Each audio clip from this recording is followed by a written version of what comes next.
බොහෝ විට ලංකාව මේ 2024 කියන කඩවි වර්ෂය ඔබ තීන්දුව නොගතහොත් ඔබ හරි තීන්දුව නොගතහොත් ඔබ අනිවාර්යෙන් වෙන්නේ පසුතැවෙන්න තමයි අඬන්න තමයි ඔබේ දරුවන්ට අන්තංගල මැරී වැටෙන යුගයක් ආරම්භ වෙනවා එක කැපිලි කෙටලි බෙලි කැපිලි වලින් රටේ බොහෝ මිනිස් මැරෙන්න පටන් ගන්නවා ඒ වගේම දැඩි භීතිය රට තුළ වැපිරෙන යුගයක් පෞල් පිටින් මිනිස් අතුරුදන් වෙන යුගයක් ඒ වගේම අමතක කරන්න එපා වහලුන්සේ රටේ සේවය කරන්න ලැබෙන යුගයක් ඒ වගේම අමතක කරන්න එපා මේ රට කවදාවත් නැවත බේර ගන්න බැරි වෙන්න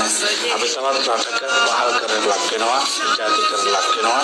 ඒ වගේම අමතක නොකළ යුතුයි සමස්ත ලෝකය